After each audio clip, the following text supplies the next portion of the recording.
বর্তমান সরকার প্রধান মাননীয় প্রধানমন্ত্রী জনাব তারেক রহমান নির্বাচনের আগে অনেকগুলি কমিটমেন্ট দিয়েছে জনগণের কাছে আমাদেরকে নির্বাচিত করার জন্য নির্বাচিত হলে আমরা জনগণের জন্য কি করব, কেন করব, এ ব্যাপারে নির্বাচনের আগে আমরা বিভিন্ন ধরনের সভা সমিতিতে 31 দফা আমরা প্রচারণা করেছি। এটার ভিতরে মেইনলি যা ছিল সেটা হলো এদেশের অর্থনীতিকে যুগ উপযোগী করে গড়ে তোলা, সামনে এগিয়ে যাওয়া। যুগ উপযোগী করে এই দেশের অর্থনীতিকে শক্তিশালী করতে হলে কৃষির সাথে রিলেটেড যারা লোকজন আছে তাদের অর্থনীতিকে শক্তিশালী করতে হবে। ওদের অর্থনীতিকে শক্তিশালী করতে হলে যুগ উপযোগী কিছু পরিকল্পনা আমাদেরকে নিতে হবে। ওই অনুযায়ী এই সরকার বেশ কিছু পরিকল্পনা হাতে নিয়েছে। নির্বাচনের আগে আমরা যে কমিটমেন্ট জনগণকে দিয়েছিলাম ওই অনুযায়ী প্রকল্পগুলি হাতে নিয়ে এরই মধ্যে তার বাস্তবায়ন শুরু করেছে। আমরা কৃষকদের, অনেক গরিব কৃষক ঋণে জর্জরিত ছিল, ওই কৃষকদের 10,000 টাকা পর্যন্ত কৃষি ঋণ মওকুফ করে দিয়েছিল এবং যে সমস্ত ব্যাংক এই টাকা পাবে এরই মধ্যে সরকারের পক্ষ থেকে ওই টাকাও ব্যাংকের আমরা ফিরিয়ে দিয়েছি। গত পরশু বোধহয় কৃষি ব্যাংকের যিনি চিফ আছেন ওনার সাথে আমার কথা হয়েছে, উনি এক পর্যায়ে বলল যে আমার টাকাগুলি আমি পেয়ে গেছি।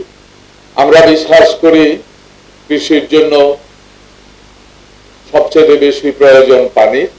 মাটির নিচের পানি উঠিয়ে সেচ কাজ করা দেশের জন্য কিছু হলো অমঙ্গল আছে। শহীদ প্রেসিডেন্ট জিয়াউর রহমান শুরু করেছিল খাল কেটে শুষ্ক মৌসুমে ওই খালের পানি ব্যবহারে। এরই মধ্যে আমাদের বিএডিসির মাধ্যমে আমরা এই বছরে জুন জুলাই বাজেটের বছরের ভিতরে যে পরিমাণ খাল কাটার কথা ছিল, একজাক্টলি বিএডিসির লোক এখানে আছে বলতে পারবো, আমরা বোধহয় প্রায় সমপরিমাণ খাল আমরা শেষ করে ফেলেছি। আমরা এর মধ্যে গরিব একেবারে হতদরিদ্র যে সমস্ত মহিলারা আছে বিশেষ করে এখানেও আমরা, আপনারা জানেন, আমরা এদের মাধ্যমে আমরা কার্ড বিতরণ করেছি এবং তাদেরকে আর্থিকভাবে আমরা সহযোগিতা করছি। এর মধ্যে আমাদের কৃষি কার্ডও শুরু হয়ে গেছে, ফ্রি পাইলটিং।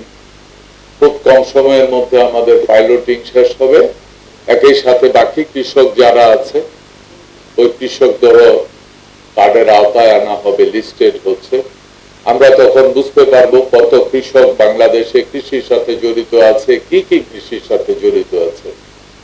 অতীতে আমরা বুঝতাম কৃষি মানে ধান, পাট উৎপাদন, গম উৎপাদন করা।